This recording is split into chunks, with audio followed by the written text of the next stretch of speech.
Please join me in welcoming Dr. Andrew Rogerson from Midwestern State. Thank you so much. That was kind. First and foremost, let me be very clear. For a university to succeed in the future, it must be student-centered. All decisions should be based on the simple question, will this benefit the students, yes or no?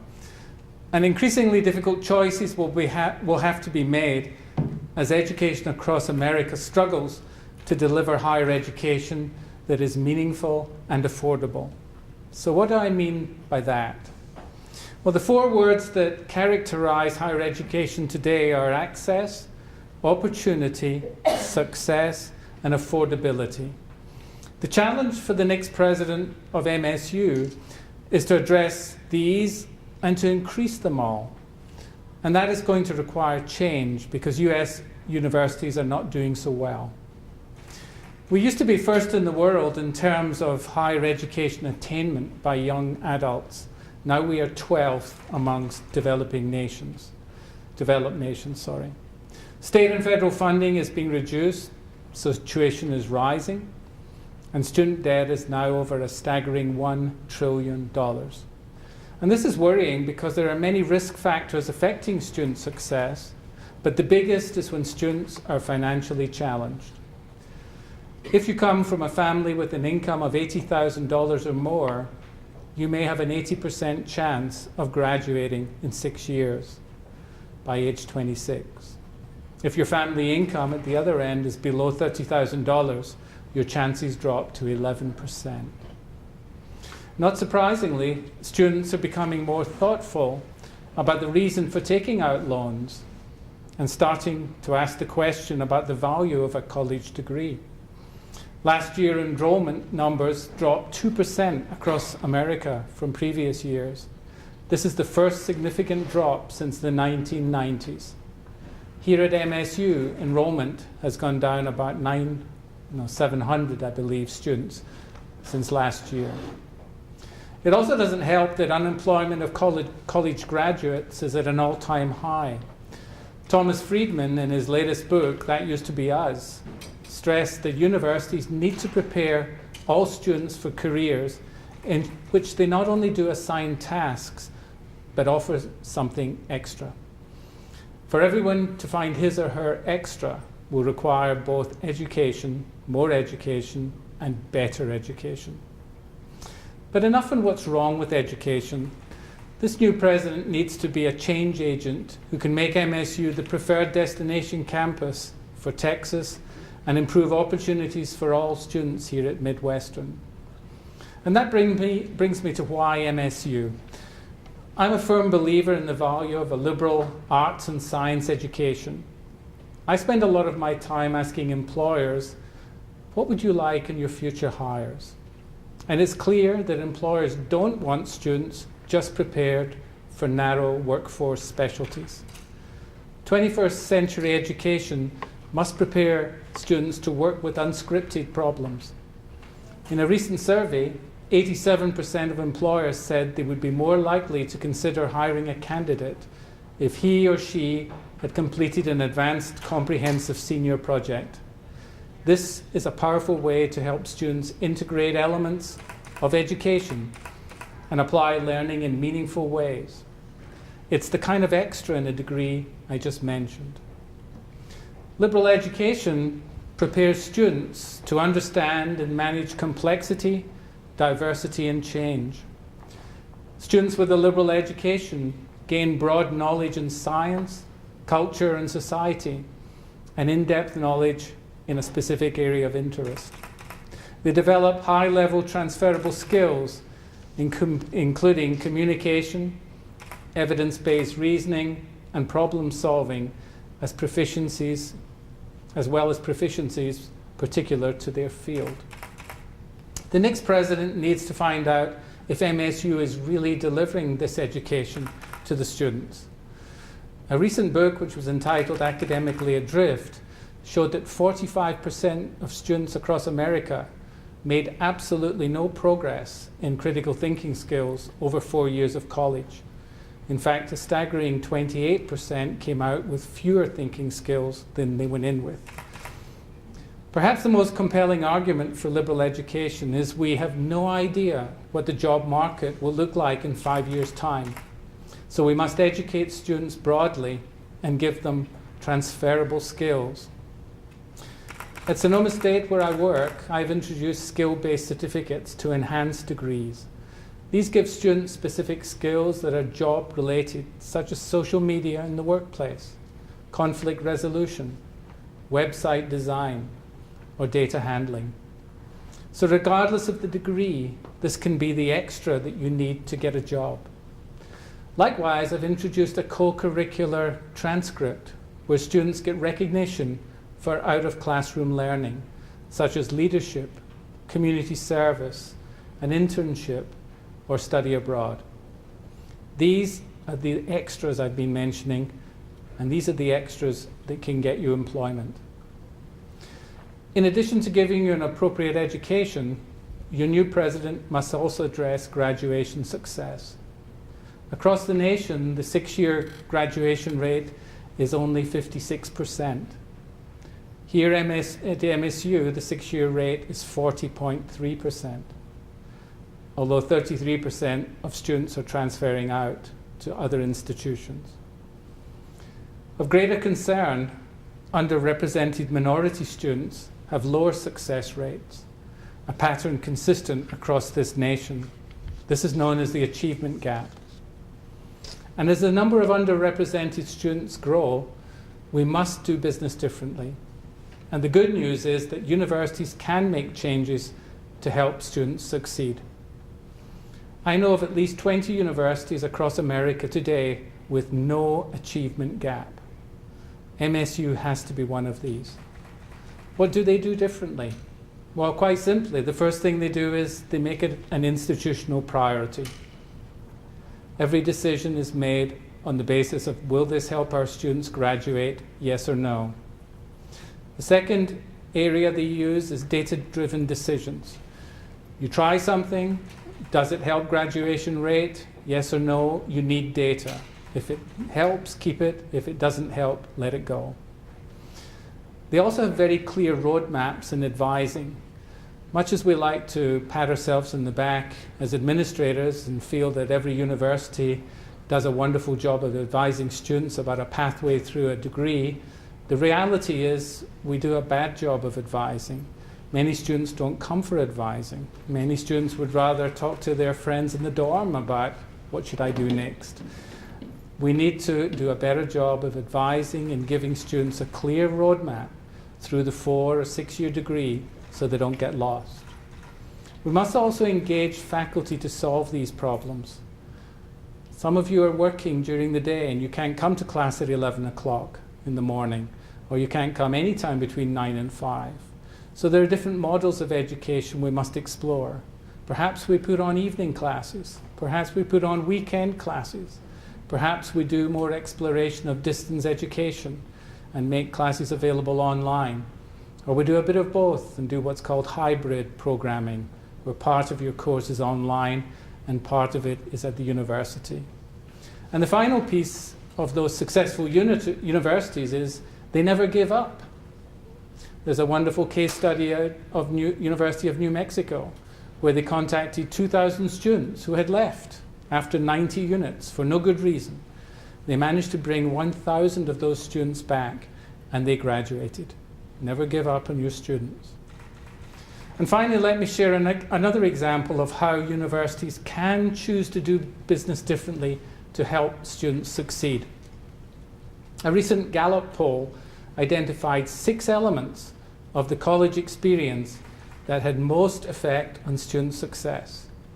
The first 3 were all centered around professors. Did they get students excited about learning? Did they care about the student as a person? Did they encourage students to pursue goals? The other 3 addressed what's called deep learning. Did the student complete a project, an internship, or extracurricular activities? The rather depressing statistic was that only 3% of students across the entire country reported all 6 as part of the degree experience. We can change that. And so with that, let me thank you for taking the time to meet with me. It means a lot as I consider the presidency here at MSU. I'll open up to questions. Thank you.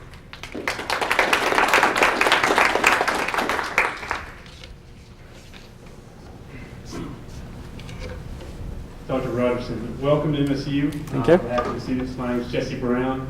I'm a student regent here. And I like what you had to say about the research aspect and everything in regard to that. But my question is about president visibility on campus to the students and how you, if you get selected as president, will interact and support student organizations. Well, I think, Jesse, thanks for the question, and I look forward to seeing you on the board tomorrow.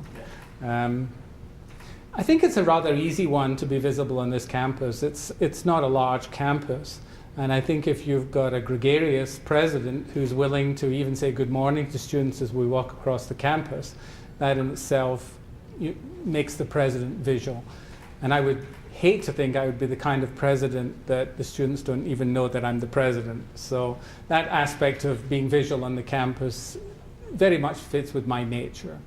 And that's very much part of making a student feel connected to the institution if the administrators take the time to say good morning, and that's crucial. In terms of clubs and other activities, you've got about 100 clubs on this campus, and you've got sororities and fraternities. Of course this will be supported. This is why students want to be at this university. It's why we can engage them so they don't leave.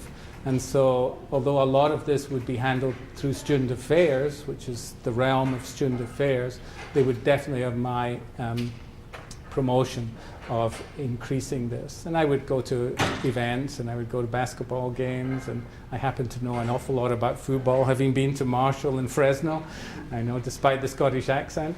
And so I would be excited about that. So I think you'd find I would be very visible on this campus and very supportive of anything that helps a student stay at MSU.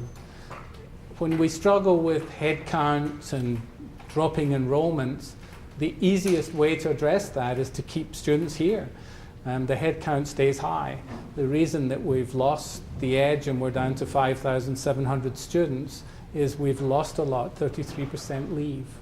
Keep those students and we're at a head count of 6,500. So it's a balance between making sure our students are comfortable here, are happy here, feel supported here, engage with the university, and also going out and recruiting students who want to come to this university because we are the COPLAC institution.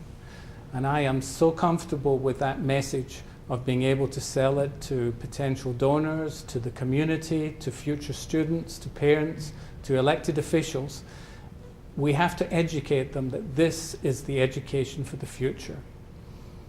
It's been around for 100 years. 19 presidents came from liberal arts schools, but now is the age of liberal science education, the broad-based education we must give you. Thank you. Thank you.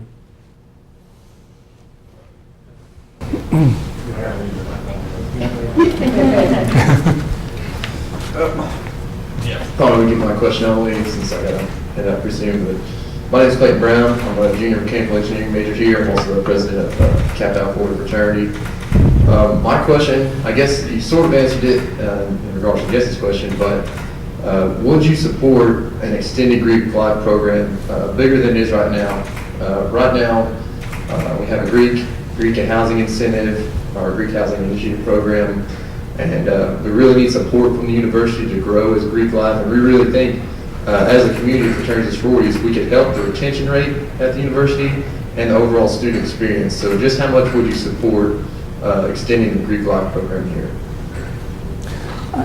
I'm going to be a little evasive in that answer. The trouble with being at these interviews is you're put on the spot when you haven't got all the facts and figures.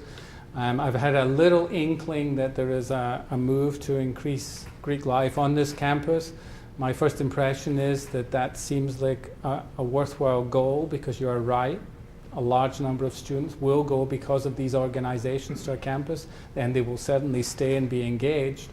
but I would want to have a much broader discussion with this campus as to what the implications of that would be, to see how your Vice President of Student Affairs feels about it, and that is under his domain. But my initial reaction is I would want to look at that. So I'm sorry I can't be a little more precise, but I don't have all the facts and figures. And really that comes down to leadership style, and I have a hero, Stephen Sample, who was the president of University of Southern California, who wrote the most amazing book on academic leadership, and anyone in leadership I suggest you read. But I mean, he talks about artful procrastination, which is about taking your time to make a decision and gather the facts. So I would practice artful procrastination on that one. Thank you.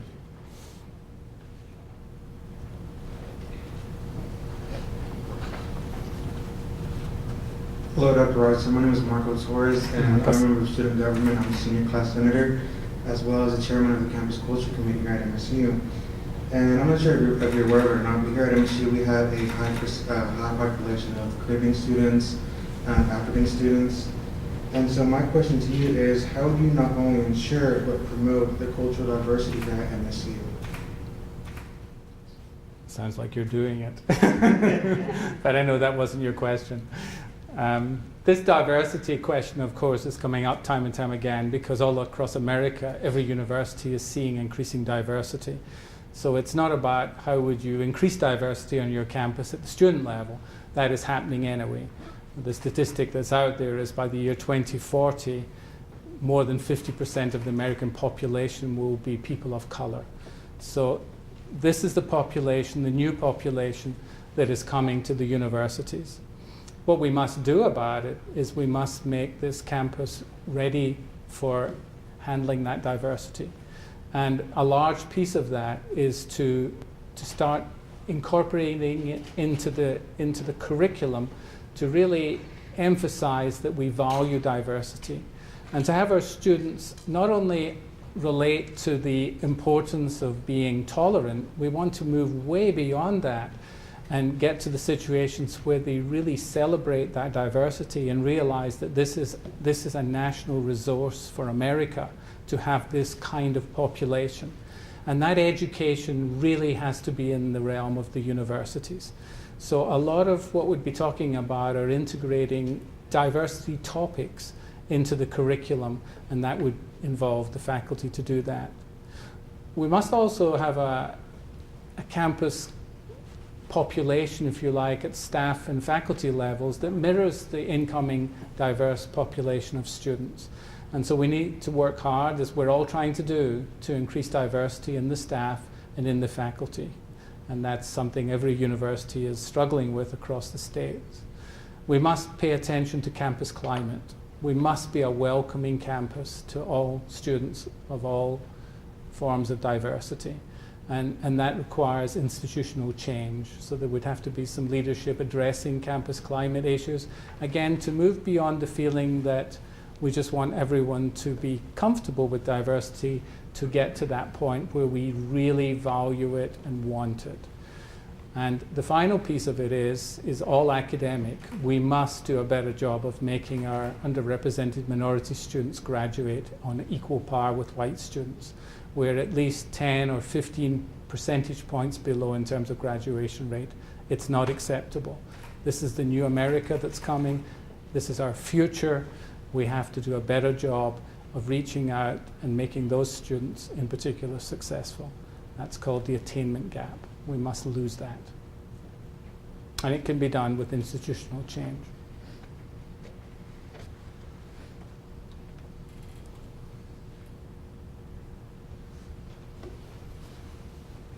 Thank you. Sorry. Okay, my name is Christina Studell. I'm a sophomore here at Midwestern State. I'm involved in various organizations across campus, but that's not important. Anyways, my question for you is, our university is undergoing a lot of changes for the master plan, just like adding new academic buildings, new dormitories, the question of extending Greek life buildings or whatever that looks like. So my question for you is, how do you intend to, take this change in a positive manner? Because I know for a student body and then of course for faculty and staff, like this will be a challenging next 10 years or whatever that looks like, but just like this slowly implements a change, like how do you plan as a president to continue to make that change be a positive thing, like rather than a negative? Sorry. No, that's an interesting question. And again, I have to be a little evasive because I'm coming in somewhat blind as to the history of the master plan, for example. But I think, to be a little more specific, the new president really has to come in and have a very clear vision about where we want to be in 10 years' time. And it was loud and clear on your website when I was reviewing this position and looking at the qualities that the faculty and staff and students were calling for in a new president. And it was someone that would come here, stay long enough, and make a real difference. And that is what I would be committed to do. And so that involves coming in and having a lot of consultation with all the stakeholders in this university about where do we want to be in 10 years' time. And once we decide where we want to be, that will determine what we want to build and what we want to seek resources for. And so it's a little bit first having that very clear vision. I mean, what is the kind of development, what programs do we want to build on? What do we want to be known for? What activities do we want on campus that would make us be that destination campus? And once you know what you want to be, and once you can go out to talk to potential donors who can help us get there, then you move forward with the master plan. So my sense is, like all master plans, nothing is cast in stone. You need a master plan, you need to have an idea of the kind of buildings you want to raise money for and the kind of capital expansion you'd like to see in the campus. But nothing is unchangeable. And I think if we sat down and we had a real good session of what would this university or what should it look like in 5 to 10 years, we would have a better feel for priorities on the master plan. So I hope that's not too evasive, but it's as honest as I can be.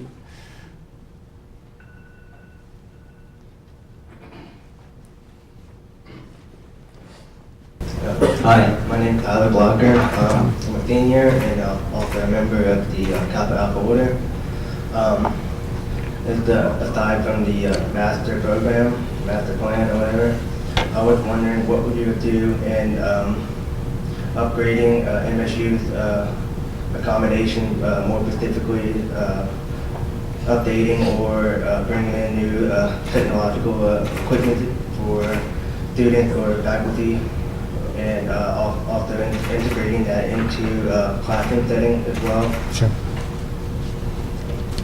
Well, I think it's something that has to be on that priority list of what do we want in the next 5 to 10 years. And of course, enhanced technology has to be up near the top of the list. We have a very different population of students moving in as freshmen and transfer students, and their expectations are not being lived up to by the technology we have on the campus. I think it's also relevant to hark back to to publications 16 years ago that clarified that a university's role today is not in instruction, it's in learning. And that may be a very simple statement, but it's a very powerful one, because instruction means standing in front of a whiteboard and writing up on the board notes that you will take down and memorize.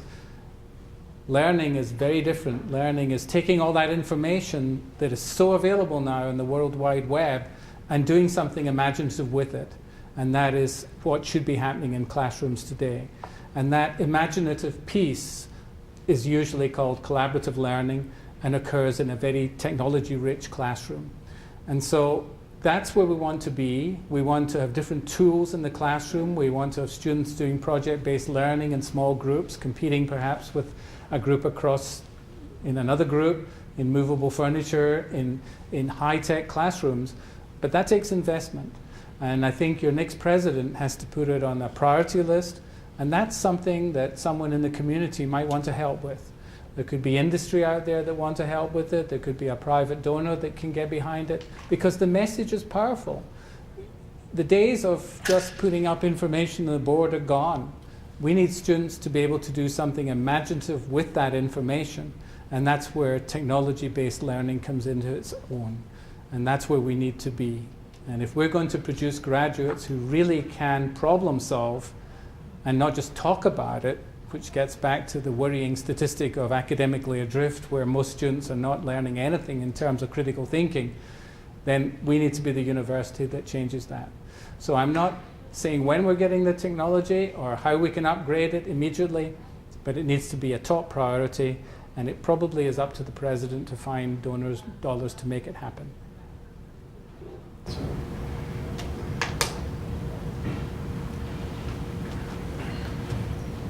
Hi, my name is Caleb Pelican. I'm a sophomore here. I am a transfer student, and I've talked to a lot of my friends who were incoming freshmen this year, and some of them are from out of state, and they're talking about how academically they're falling behind in their classes, and a couple of them are even at that point where they may not be able to come back because of academic troubles. And so I was wondering, from a retention state, specifically to academics, what you would be open to, or what you envision to be able to help the students be able to keep up with the work in the classroom. Very good question that we're all struggling with, but it takes resources, it takes institutional commitment. I hear there's discussion on this campus about starting a tutoring center. That would immediately help alleviate some of the problem. Another way that you can intervene is if you can look for at-risk students. The warning signs are all there. We have the technical know-how to monitor students' progress. We need to be able to go in there and say, this student has got less than a GPA of 2.0. This student is at risk. We need to do something about it. Another factor that we find is not helping our students be retained within a university is they don't engage with a major. And so we must try to get our first-year students engaged with a major early on. And that is all about better advising, and also perhaps in our case at Sonoma we put on a course which is entitled Choosing a Major. So we're really trying to get the students to engage with the university and engage with the subject area. Too much of American education is seen by students as, okay, years 1 and 2 I just do the gen ed, get it over with.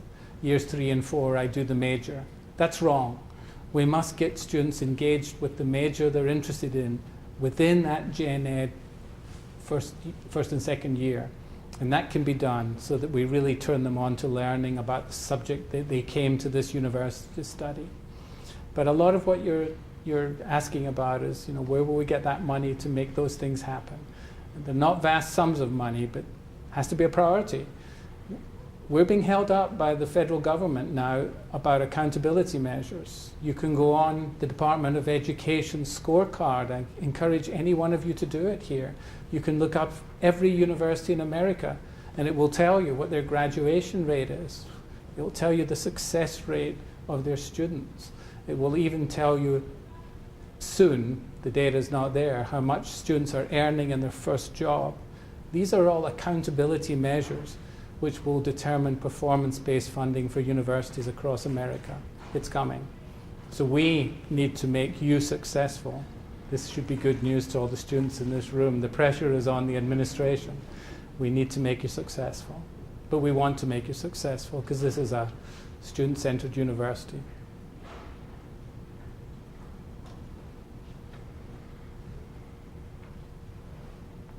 Can I ask another question? Sure. This is the last one.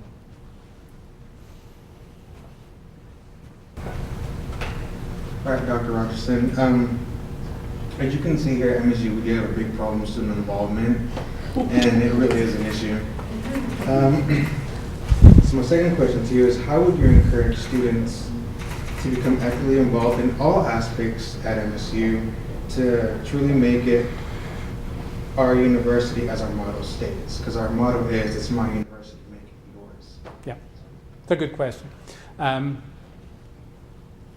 First, actually, I'm quite impressed by the turnout here. I went for the provost position at Sonoma State, and I went to my student forum, and there were 2 students there.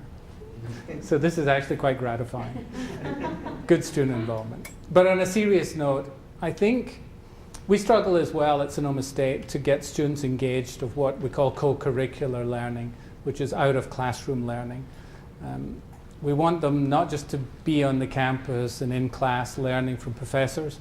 We want them to be out there engaged in all the activities that go on within a university. Some of those would be fun activities, and that's great.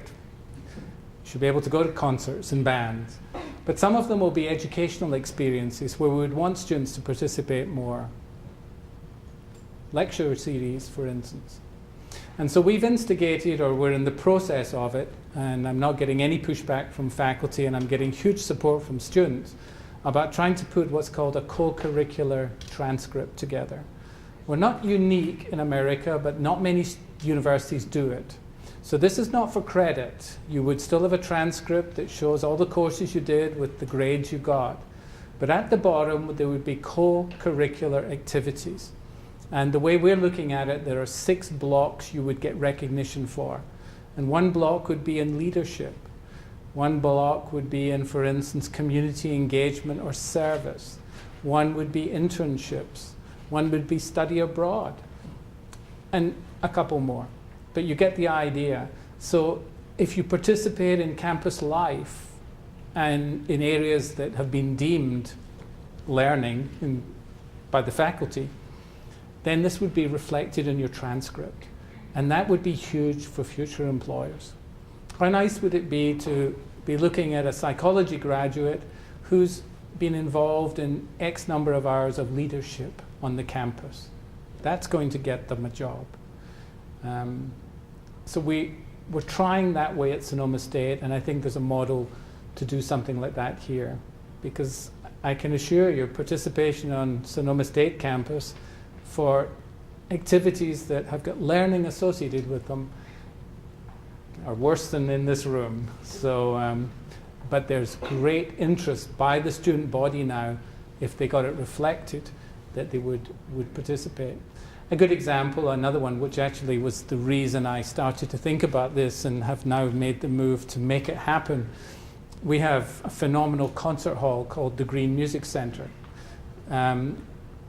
It's arguably one of the best concert halls in the entire world. It was built just on the basis of sound quality. Any music students here who've heard of Tanglewood? It's the Tanglewood of the West. It was designed by the same architects. We have the most amazing artists come to perform in the Green Music Center every week. We had the Vienna Philharmonic Orchestra, the best orchestra in the entire world, played on Sonoma State campus. Students can go for $5 for rush tickets. At best, 25 students out of 9,000 go. It's depressing. What's wrong? Why wouldn't they want to go to a top-notch concert for $5? Once you tell them that it will be reflected in a co-curricular transcript and that they will get recognition for art appreciation, suddenly things change. So this is the kind of activity that would be reflected on a campus transcript, and I believe would really benefit the students and make them really connect with the university. So we may explore that at MSU. Does that address? Very well, thank you so much. Thank you.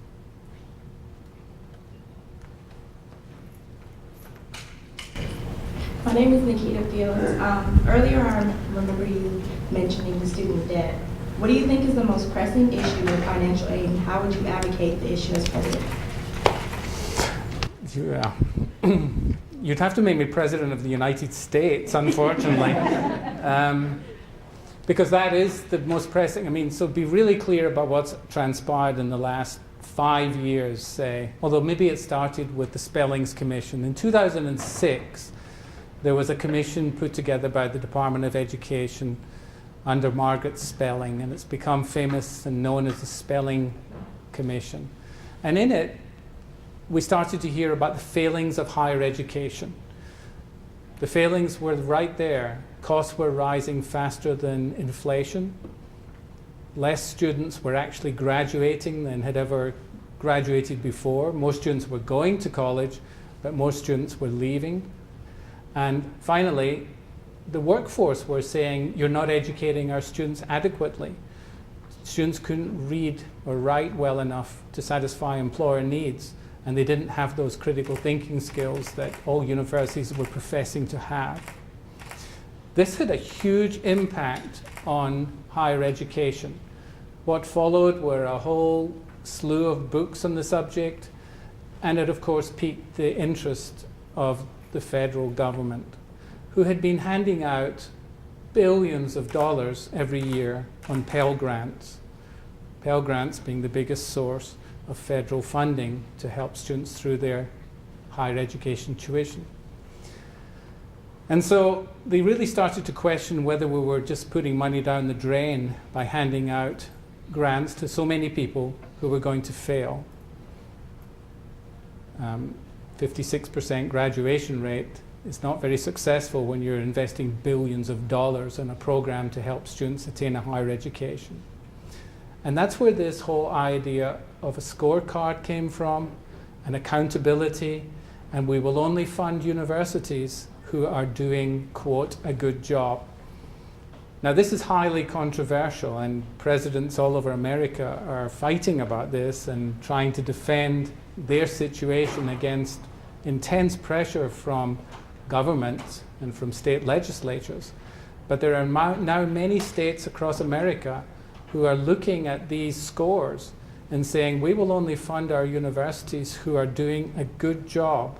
And I use inverted commas because it's not a very good scorecard that only counts numbers.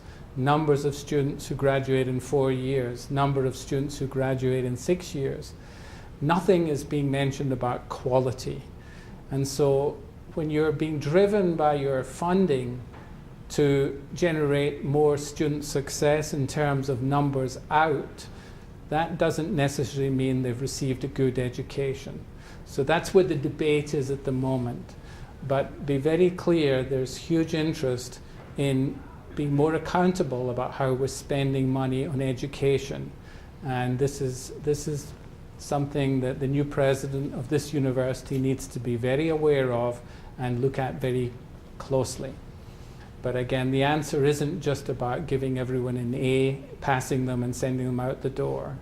We really have to have a conversation about quality as well. So I've kind of avoided your question, as you probably noticed, because I haven't got the authority other than being another president who could be a spokesperson for the insanity of saying, you're doing a good job if you can graduate all your students in 6 years. I would rather have the word quality interjected into that sentence.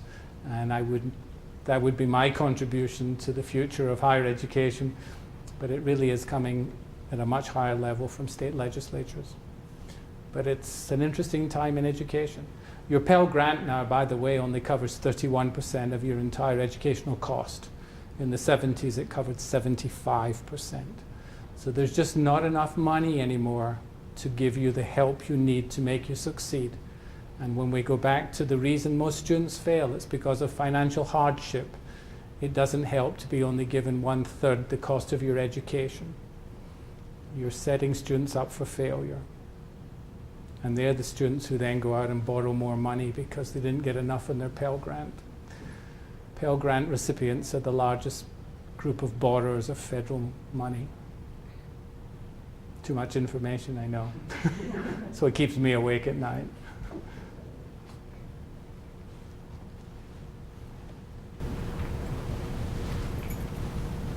Dr. Rogerson, we've been talking about financial difficulties of students and the university. So that leads me to my question is, if we're having this financial trouble, what is your background in fundraising, and what do you have right now, just off the cuff, goal moving forward for fundraising here at MSU, be it just private donations for donors or a capital project? First of all, let me just be clear that we may have some financial challenges, but I wouldn't like it broadcast we have financial difficulties. Every university in America is being challenged to do business differently and live within their means. So a lot of what we're facing can be handled just by a reimagination of what the academy might look like. The second piece of it is that we're in a temporary drop in the number of students enrolling at this university. My major contribution, or the president coming into this position's major first step, should be getting us back up to 6,000, 6,500 students. So that would be the first focus. And that in itself turns the tide on any sort of financial burden that we feel like we're facing at the moment, or a financial challenge. The other piece of it is to bring in extra money, because you don't want ever to be in the situation where your university is not self-sufficient without external donor funds. The donor funds provide all the wonderful extra things you could do on a campus. So the philanthropy that goes along with finding people who want to be engaged with this university from the outside and who want to help is definitely the role of the president. I happen to enjoy that immensely, because it means going out and boasting about the fabulous things going on this campus. I have just walked around this campus and gone through all your buildings. This is a phenomenal campus. If I was a potential donor, I would be walking around with my jaw wide open, particularly that engineering building. So you have a lot to boast about, a lot to show off, a lot to showcase, and that is the role of the president. I already spend at least one day a week with donors at Sonoma State, sometimes more. And that is part of my job as a provost.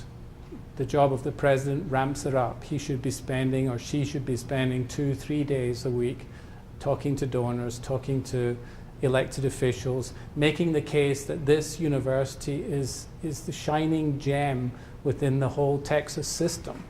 They're not hearing this. They don't get it. It's a fight, because not everyone understands the nature of a liberal, broad-based education. But the president is the one who should be shouting it the loudest, and people will eventually listen. So that bit excites me. That's an exciting piece. But the first piece is to be self-sufficient on state funds. And again, I would not like anyone in this room to feel that we're not already self-sufficient on state funds. It's just the little dip in enrollment has got some financial implications that can be handled by reimagining how we do business. It's a great school. We'd all love more money, though. With the push from the federal government with regards to programs within what they call the STEM programs, Sure. how would you like to see a balance between pushing for these STEM programs while still holding up some of the more traditional social sciences and things of that nature? I think it is a balance. I think we want both. Remember, we just had this discussion about what makes MSU unique is it is a balance of professional programs or STEM programs and this balance with the humanities. How nice would it be if we were producing medical doctors in this country who had an appreciation of the arts? It's going to make them much more social when you go to their office for a visit. And that's an important skill set to have. And there's a lot of articles out there now which are really emphasizing the advantages of a broad-based education, even if you're an engineer. And apologies to any engineers in the audience, I didn't mean it quite that way. But you need engineers to be imaginative. And to be imaginative, you need an appreciation of the arts. And you need scientists to be more articulate than they are. And you get that by linking up with the humanities. And so everyone benefits if we think more in a broad-based education. And let's also be clear, I mean, the undergraduate degree that we produce at state schools like this, it's not the end if you want to be an engineer. This is your grounding. You go on into graduate school to get the specialty training. But we have the opportunity to make you that broad-based, creative thinker who's hungry for more knowledge. And then you go on and you can get that knowledge in a graduate school. So we're not trying to do everything here, and it doesn't dilute the curriculum if we say, well, if you're going to be a chemistry major, you're also going to have to spend some time learning some humanities. You graduate as a biology major with an undergraduate degree, you may not be a biologist. Or if you are, you might be a lab technician. But you want to go on and become a research biologist, you're going to have to do a PhD. So I think at the undergraduate level, you cannot you cannot get away from the absolute wondrous event a broad-based liberal education is all about. It's going to make you want to go on to graduate school. You can imagine the possibilities because your mind has been opened up. That's what the promise of a liberal education does. And I would guarantee most students think about going on, particularly if we incorporate undergraduate creative experiences as part of your curriculum. I see it all the time. We give an undergraduate a research experience. They suddenly want to become a researcher or a teacher or a professor. If we hadn't given them that, we haven't helped them. That makes sense?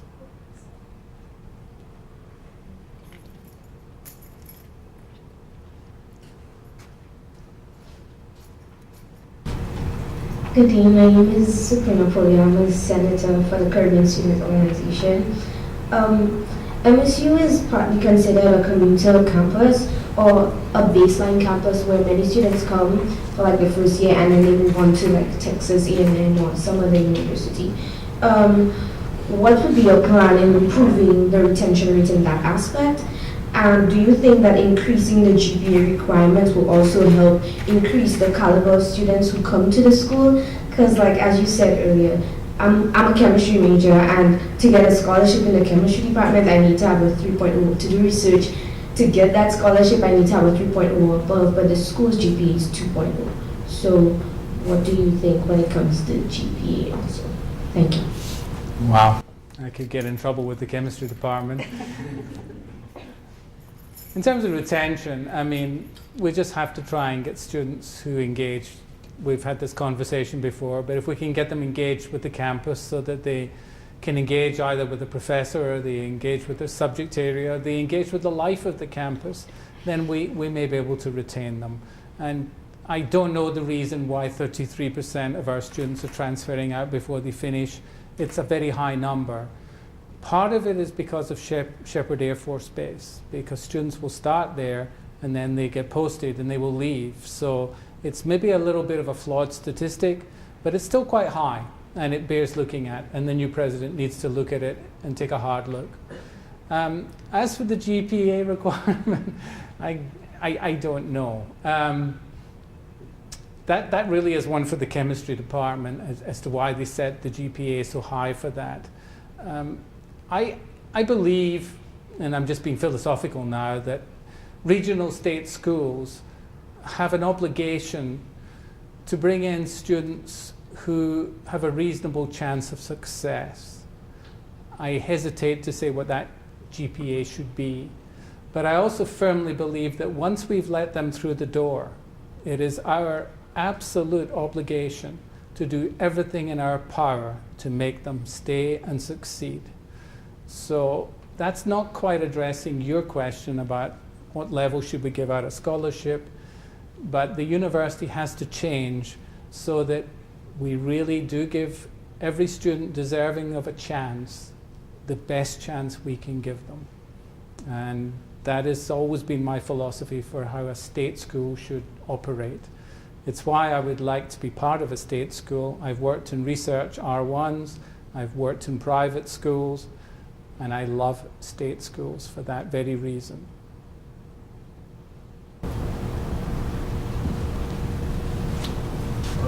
My name is Tyler Garcia, and I'm a sophomore political science major. I'm a part of various organizations on campus and also part of some committees.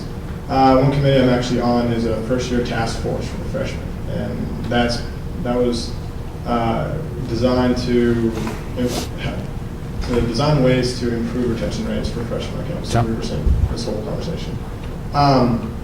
One of the questions I have is, how would you go about, like, what would your action plan be to go about getting behind leadership programs and leadership organizations on campus to help the freshmen get involved and honestly feel important on this campus? Because a lot of people that I've talked to that say they're going to transfer, and I say, what are you involved in? They say, I might be involved in sorority, or maybe, or they won't be, or fraternity, or what have you. then my next question would be, what do you do in your organization, or what do you do on campus? And they're silent, they don't say anything. So I guess my question would be, what would your action plan be to be an advocate for these leadership organizations, or these involving the freshmen on campus to make them feel like they belong here? Yeah, I think I'm going to kind of hark back to the suggestion I made earlier, that the way to get students engaged in what we call co-curricular learning outside the classroom, and that includes any leadership roles they play on campus. The way to do that is to give them something, and that something is the co-curricular transcript. Again, I'm getting this from student government on the Sonoma State campus. When I floated this idea of having a transcript, because I was kind of appalled that different ideas of co-curricular were all over the place. As I said, I was making a joke about magician shows, but that was one good example. Magician show on campus was full and lecture series was empty. And I don't blame them. And the associated students were saying to me, we represent the voice of the students. We don't want lecture series, we want more magicians. And I was hitting a brick wall with the student association, who I trust to represent the voice of the students. And so then this idea came about, and it was like a 180-degree reversal. Suddenly the associated students, we want that. Particularly the head, who was a political scientist, we want that, I need that for an internship in Washington. And suddenly there was buy-in from the student body, because they suddenly saw the value for their future in having it identified that they had been active in leadership on the campus. And it wouldn't be for every student, but I have seen a groundswell movement of we want. And we're just putting it through Faculty Senate right now, and the faculty want it, the students want it. It's just the mechanisms of how will we actually make it happen, because someone has to monitor it. But we're nearly there, and I think it's the way forward. I really do. And I would love to have that discussion on this campus and see what the students feel about it. You need something more when you graduate. You go to an employer now and he says, well, yeah, but what else? And that's fabulous to point to. I've done 60 hours of leadership every year, or whatever. It's powerful. So that would be my first thought on that. There might be other ways. We have about time for one more question, and then we'll have to thank Dr. Rogerson for his appearance today. Hi there. So throughout this entire presidential search process, way back when, many months ago, there's always been this debate of, one of the debates about internal versus an external candidate. You're an external candidate. Why do you think that is better for, grad student forum specifically? Why for students is that a good thing? Well, again, I certainly don't want to be derogatory to any internal candidates or internal to Texas, but I think from my perspective is because it's irrefutable that we are going to be facing a completely different decade in the coming 10 years. And that's going to require institutions to change. And I think change is so much easier when you bring someone in with a more national or even global perspective. And that is what I can offer this university. I've seen how it's been done in 8 other universities. That is very powerful. And I think if you're just looking inwardly all the time, it's very hard to see how change might happen. I'm rather strange that way. I absolutely love challenges. I am a problem solver. I never look to the negative. I always see a problem as an opportunity to do something different and better. And that's come about from being in 8 different universities of very different types. And so I think if I was on the search committee, I would be looking outside just because, to use that terrible expression, we need some new blood, which is a bit gruesome. But perhaps an internal candidate would rock the boat less, would be safer, more stable. But I've always gone with the idea you hire the absolute best. And I don't mean best in the sense me, but best because it fits the the external perspective is better. It's always very dangerous to go, well, we want to hire because this is safe. I've done a lot of hiring over the years, and I've always gone with the non-safe, and I've never been disappointed. You want to effect change, you bring on, and I don't mean myself, but you bring on the prima donnas, you live with the trouble it causes, but boy, does it impact the institution in a very positive way. That's how you get transformation.